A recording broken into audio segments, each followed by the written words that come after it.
The day aliens learned why humans still carry bullets in a laser war. William Hayes stood on the edge of the training field at Fort Carson, Colorado, staring up at the sky. It was an ordinary morning, or so it seemed. The sun hung low, casting long shadows across the base, and the air carried the faint smell of dust and gunpowder. Soldiers moved about their routines, some cleaning equipment, others running drills. But none of them knew what was coming. None of them could have guessed that this day would change everything. Suddenly, the ground trembled. William turned his head sharply toward the horizon. At first, he thought it might be thunder, but the sound grew louder, deeper, until it felt like the earth itself was groaning under some immense weight.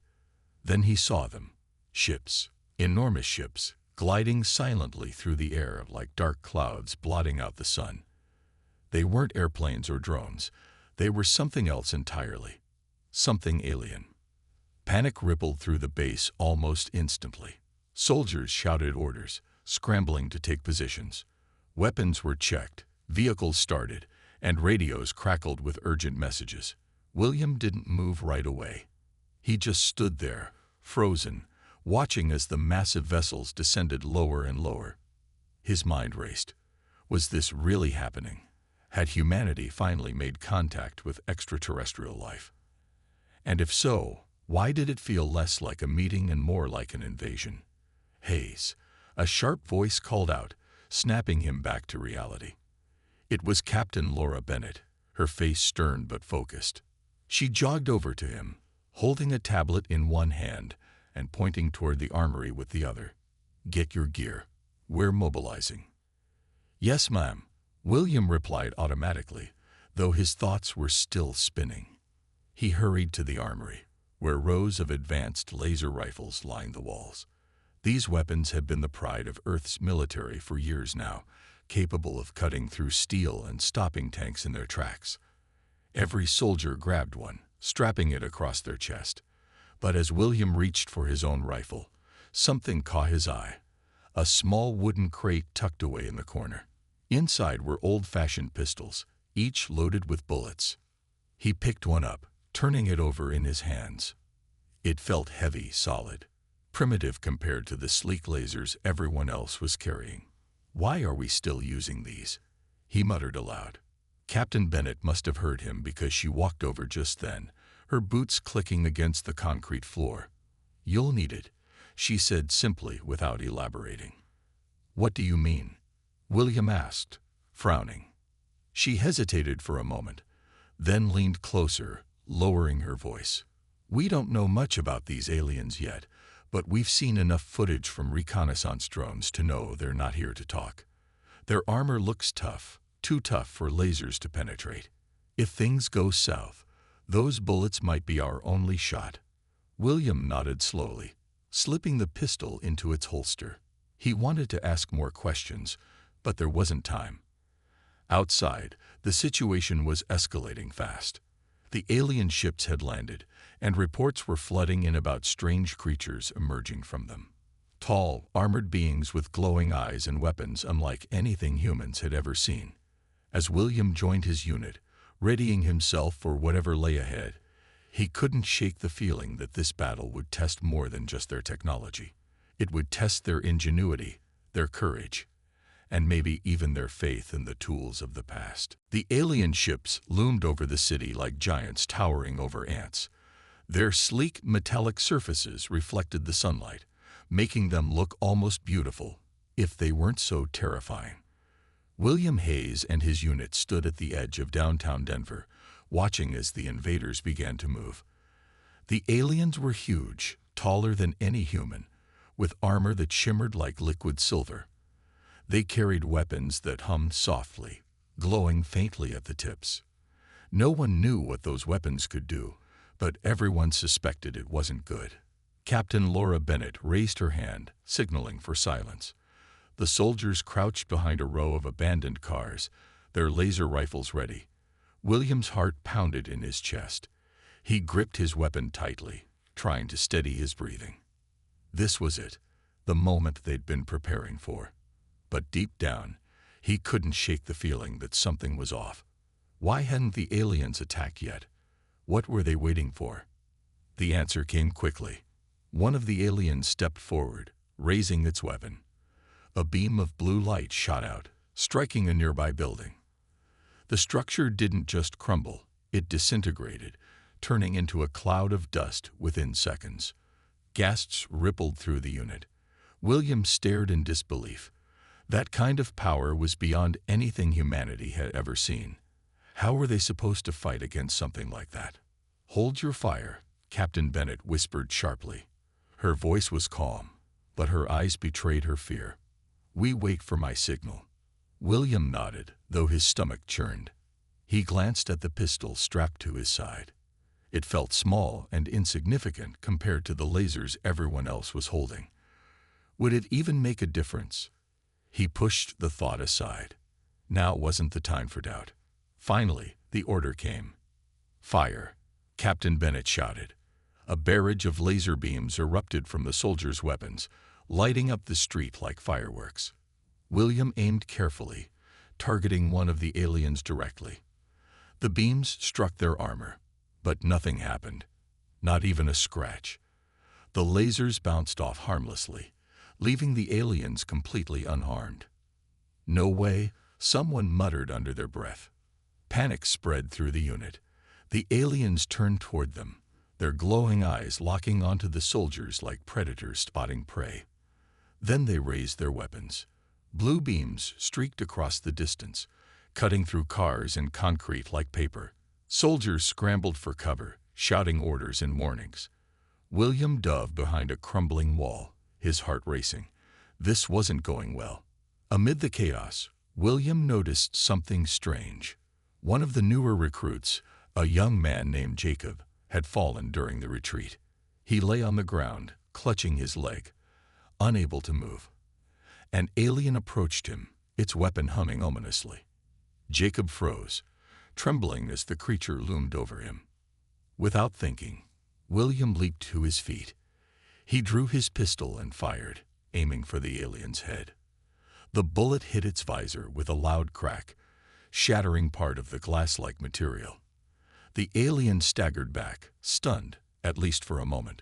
William grabbed Jacob by the arm and dragged him to safety, ignoring the searing pain in his own shoulder as another alien beam grazed past them. "What did you just do?"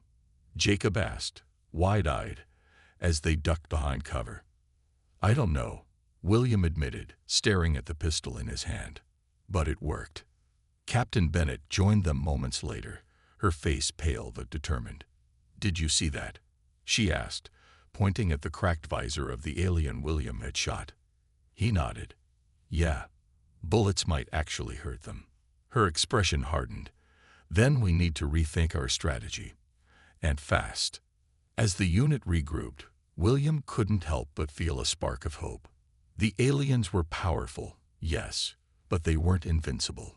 Humanity still had a chance.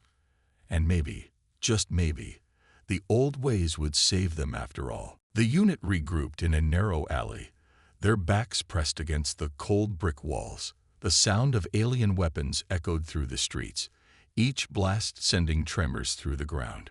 William Hayes wiped sweat from his brow as he reloaded his pistol. His hands were steady, but his mind raced. The aliens were stronger and faster than anyone had anticipated, and their armor seemed nearly indestructible. Yet there was one thing they hadn't accounted for: bullets. Captain Laura Bennett knelt in the center of the group, her laser rifle resting on her lap. She looked around at her soldiers, her face grim but resolute. "Listen up," she said, her voice cutting through the tension like a knife. "We've seen what their armor can do to our lasers, but we've also seen what bullets can do to them. We need a plan that uses that to our advantage." William glanced down at the pistol in his hand. It felt heavier now, not just because of its weight, but because of the responsibility it carried. He thought about the cracked visor of the alien he'd shot earlier. If one bullet could do that, what could a dozen do? Or 100? "We can't fight them head-on," Captain Bennett continued. "Their numbers are too great, and their weapons are too powerful. But if we hit them where it hurts, their command center, We might stand a chance. A murmur rippled through the group. The idea was risky, maybe even suicidal. The alien command center was likely heavily guarded, and getting there would mean sneaking past patrols, drones, and who knew what else. But no one argued. They all knew the stakes. This wasn't just about survival anymore. It was about protecting humanity's future. "I'll lead the mission," William said suddenly. His voice was firm, leaving no room for debate. Captain Bennett raised an eyebrow. "You sure about that, Hayes?" "Yes, Ma'am," he replied without hesitation. "I've seen what these pistols can do. If anyone can make this work, it's me." She studied him for a moment, then nodded. "All right. Pick your team. You'll need people you trust." William didn't hesitate. He turned to Rachel Carter, the unit's medic. "Carter, you're with me." Rachel nodded, adjusting the strap of her medical kit. "Ready when you are." Next, he called on Daniel Foster, a quiet but dependable soldier known for his sharp aim. "Foster, you're coming too." Daniel gave a curt nod, checking the magazine of his rifle. Finally, William looked at Matthew Cole, the demolition expert. "Cole, I'll need your explosives if we're going to take out their command center." Matthew grinned, patting the pouches strapped to his belt. Always happy to blow something up. With the team assembled, Captain Bennett gave them a quick briefing. "The command center is located near the heart of the city. Intel suggests it's heavily fortified, but we don't know exactly what you'll face once you get inside. Use stealth whenever possible, and remember, those pistols are your best weapon. Don't waste the ammo." As they prepared to move out, William took a deep breath. He knew the odds were against them. The mission was dangerous, and failure wasn't an option. But he also knew one thing for certain: humanity wasn't going down without a fight. "Let's move," he said, his voice steady.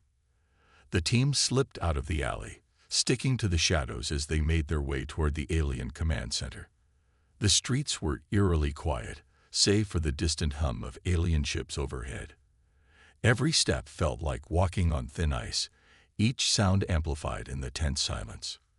At one point, they passed a group of civilians huddled in the ruins of a building. A young woman clutched her child tightly, her eyes wide with fear. "Don't go," she whispered as they passed. "They'll kill you." William stopped for a moment, looking back at her. "If we don't, they'll kill all of us," he said softly. Then he turned and kept moving. The mission was clear. The stakes were high, and somewhere deep inside, William felt a flicker of hope.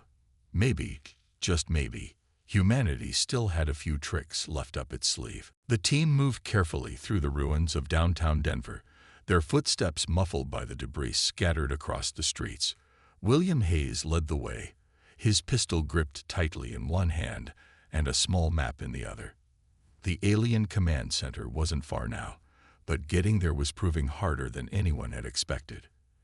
Every corner seemed to hide a new threat: patrolling drones, glowing energy barriers, and the ever-present hum of alien ships circling above.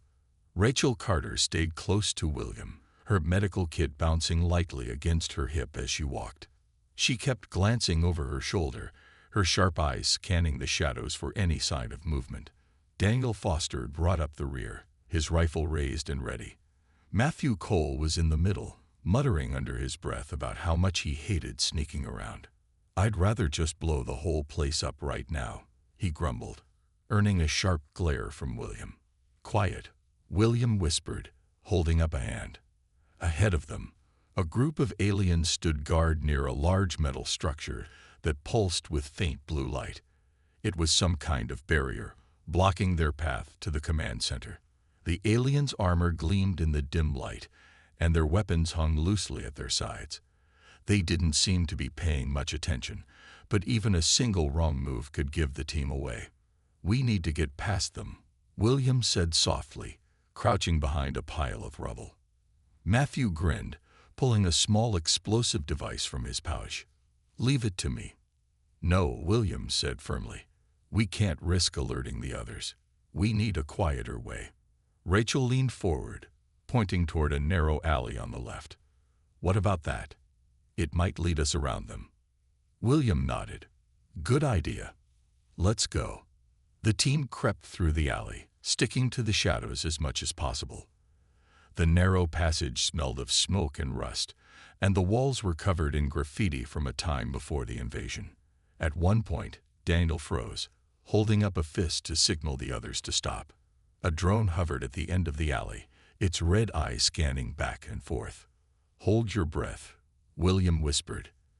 They pressed themselves against the wall, barely daring to breathe as the drone passed by. For a moment, it seemed like it might detect them, but then it moved on, disappearing around the corner.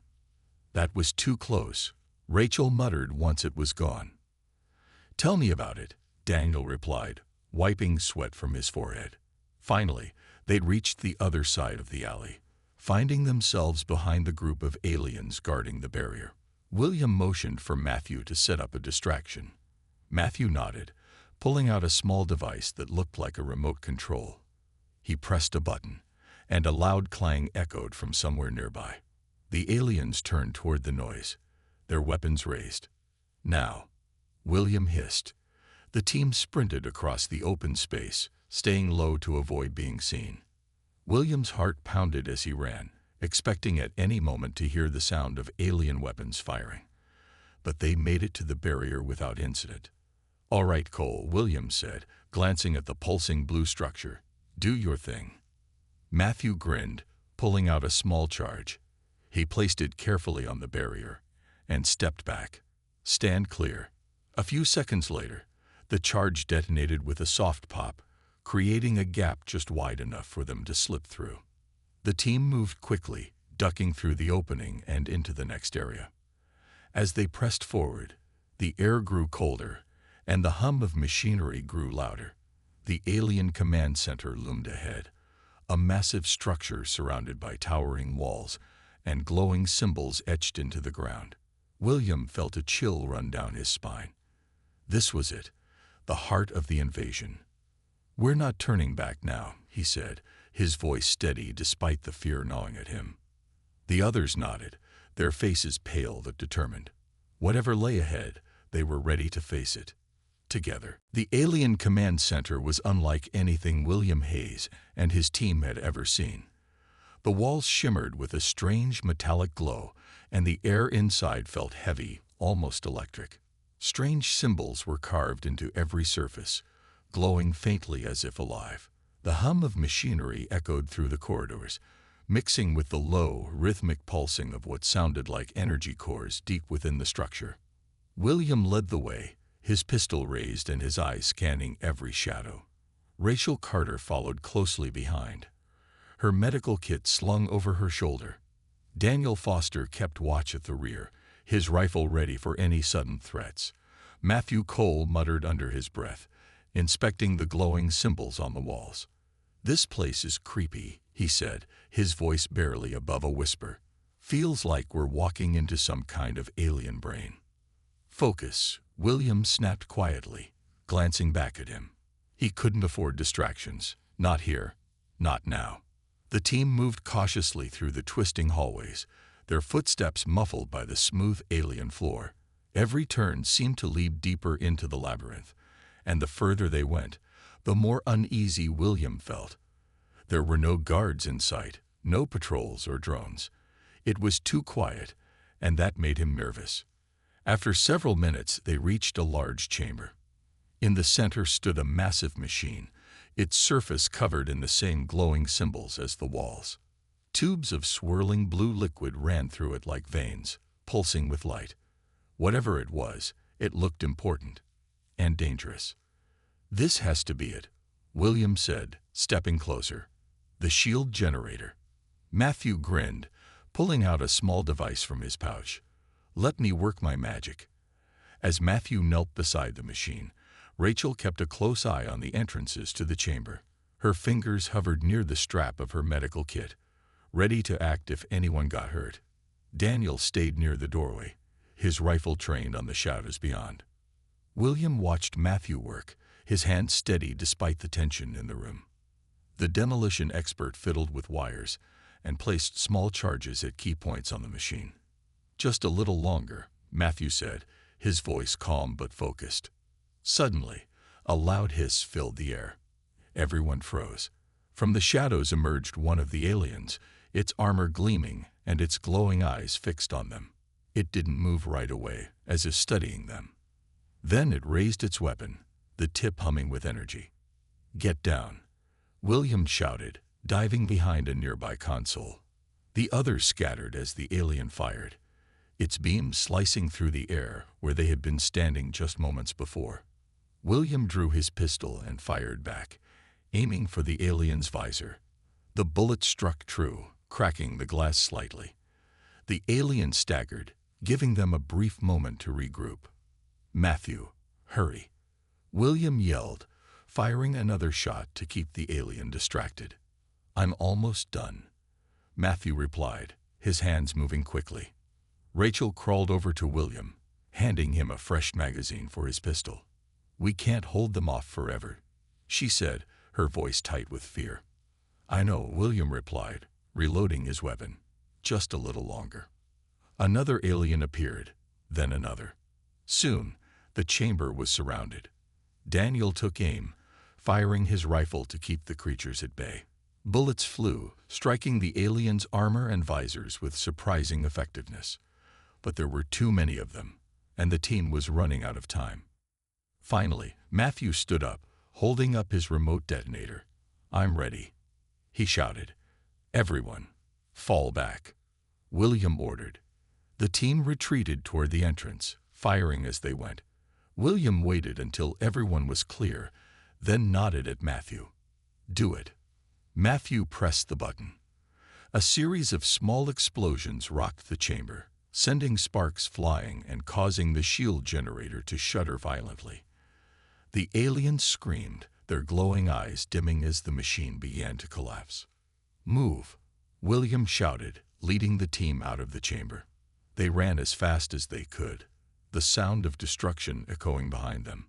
For the first time since entering the command center, William allowed himself a small smile. They had done it. The shields were down.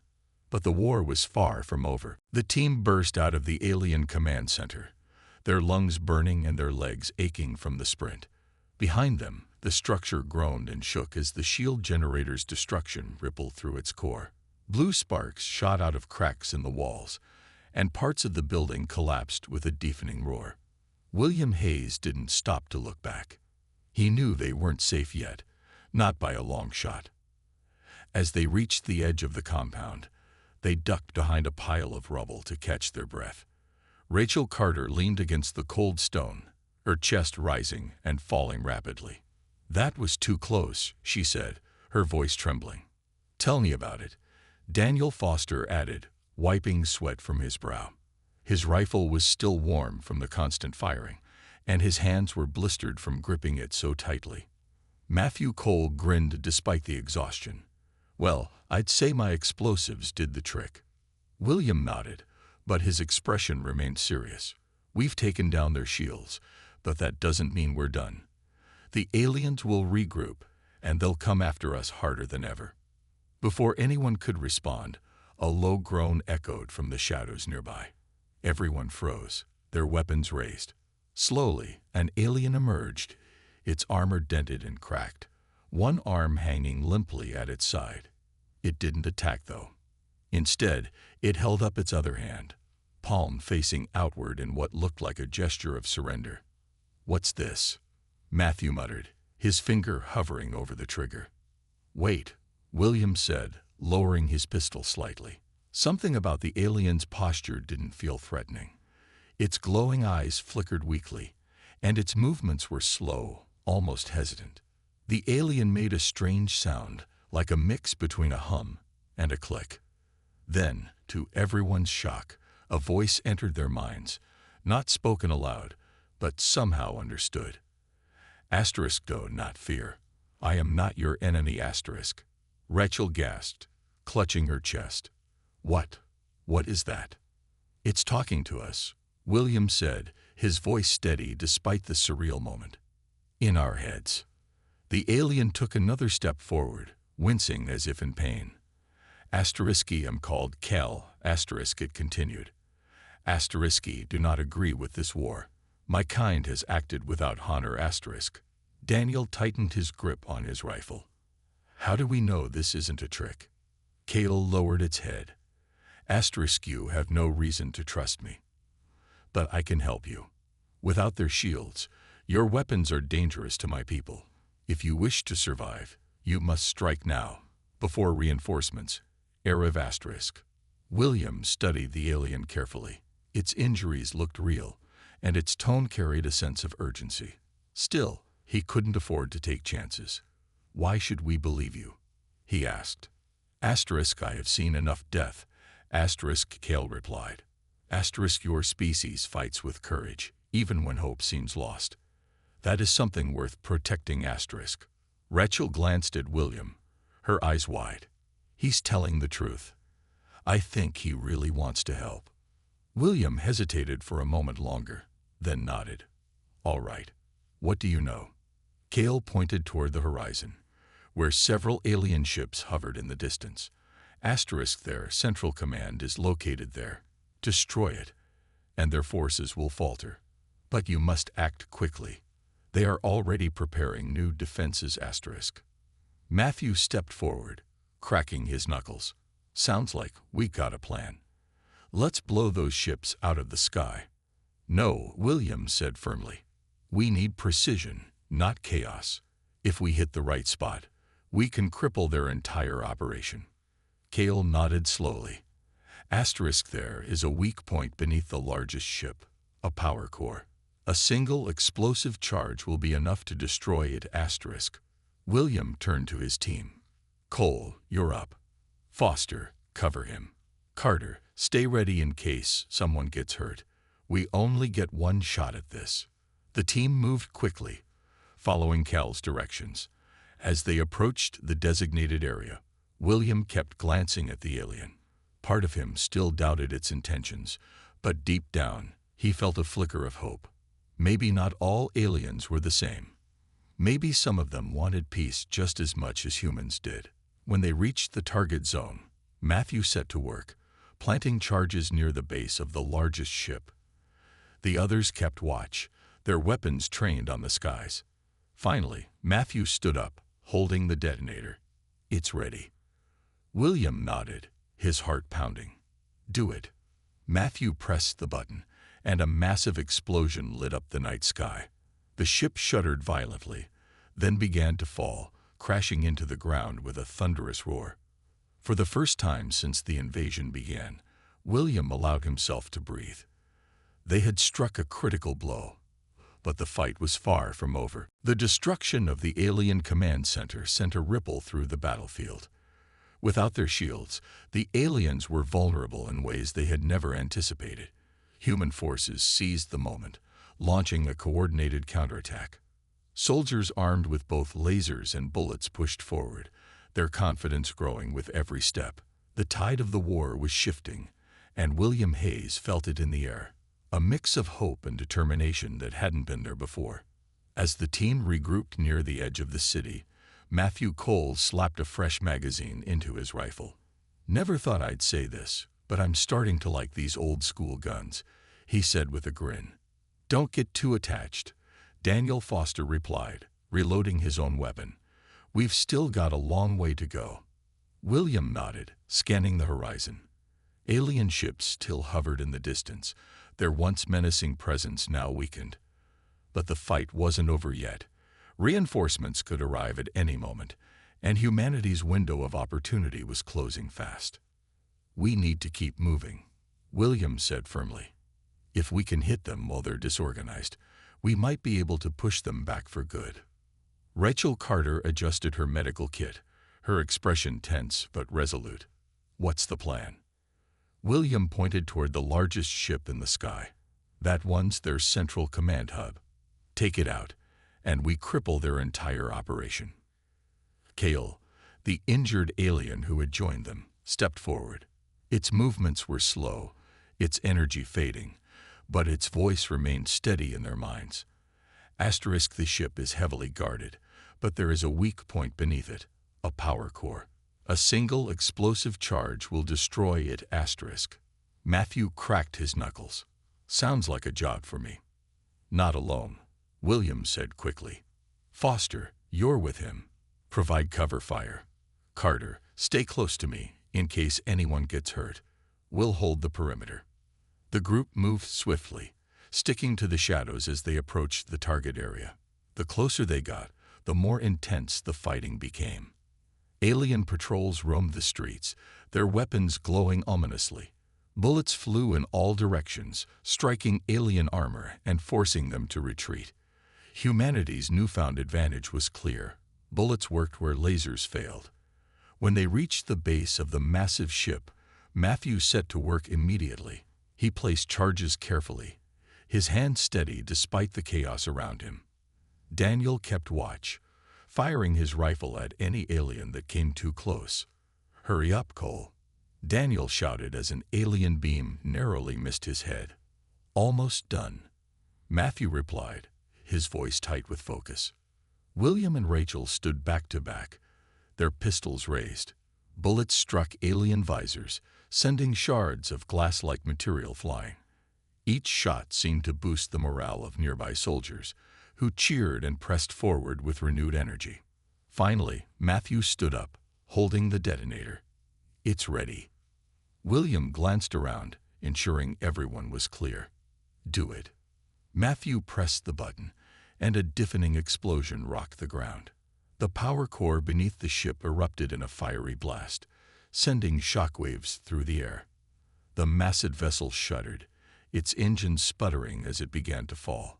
Soldiers ducked for cover as debris rained down, but the cheers that followed were impossible to contain. The aliens' retreat was swift and chaotic. Their once unstoppable forces faltered under the relentless assault of human ingenuity and determination. Captain Laura Bennett's voice crackled over the radio. Hayes, you did it. Their command structure is collapsing. Keep pushing. William took a deep breath, lowering his pistol for a moment. The battle wasn't over, but for the first time in days, he allowed himself to feel a flicker of hope.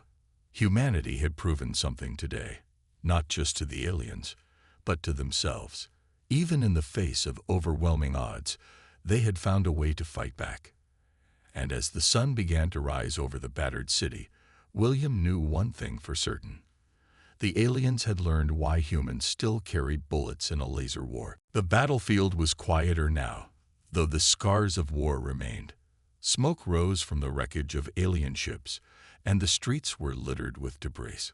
William Hayes stood near the edge of what had once been downtown Denver, his pistol resting in its holster. The weight of the weapon felt different now, not just a tool, but a symbol of humanity's resilience. Around him, soldiers worked to secure the area, their faces tired but hopeful. Captain Laura Bennett approached, her boots crunching against broken glass and rubble. Good work out there, Hayes, she said, her voice softer than usual. You and your team made a difference today. William nodded, but his mind was elsewhere. He glanced at Cale, the injured alien who had helped them. It lay motionless now, its glowing eyes dimmed forever. Rachel Carter knelt beside it, her hands trembling as she closed its visor gently.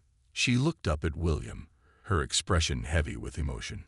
He saved us, she said quietly. He gave us a chance we didn't have before. William didn't respond right away. He simply stared at the fallen alien, thinking about everything that had happened. Cale had risked everything to help them, to show that not all aliens were the same. It was a reminder that even in the darkest moments, there was room for understanding, for change. Back at the base, the mood was tense but optimistic. Soldiers shared stories around small fires, their laughter cutting through the exhaustion. Someone handed William a canteen, and he took a sip, letting the cool water clear his thoughts. Despite the progress they'd made, he knew the war wasn't over. The aliens might regroup, might come back stronger, but something had shifted, not just on the battlefield, but inside the hearts of those who fought. You did good, Hayes, Captain Bennett said later, standing beside him as they watched the sunrise. But this isn't the end. We've got a long road ahead. I know, William replied, his voice steady. But we've proven something today. They thought they could crush us, but they underestimated us. We're still standing. Bennett smiled faintly. Funny how it worked out, isn't it? All those years chasing advanced weapons, and in the end, it was something as simple as a bullet that turned the tide. William glanced down at his pistol. It was scratched and worn, its surface marked by countless battles. Yet it had never felt more powerful. Sometimes the old ways are the best ways, he said. As the sun climbed higher, painting the sky in shades of orange and gold, William walked among his fellow soldiers. People were sharing food, laughing quietly, and helping each other stand. Some patched up wounds, while others cleaned weapons or rested against crumbling walls. There was a sense of unity in the air, a quiet understanding that they had faced their darkest hour and refused to give in. Rachel caught up with him, her face brighter than it had been in days. "Do you think we'll make it through this?" she asked. William paused, looking out at the horizon. The city was battered, its buildings reduced to skeletons, but there was hope in the air. "I don't know," he admitted. "But I do know one thing. We're not going down without a fight. And if we keep fighting like this, we might just have a chance." Rachel smiled, nodding. "Then let's keep fighting." William reloaded his pistol, feeling the familiar weight of it in his hand. The war wasn't over, but humanity had proven something important, not just to the aliens, but to themselves. Even in a world of lasers and advanced technology, sometimes the simplest tools carried the greatest power. And as the sunlight broke through the smoke and dust, William knew one thing for certain. No matter what came next, humanity would face it together, with courage, determination, and the unshakable belief that they could overcome anything.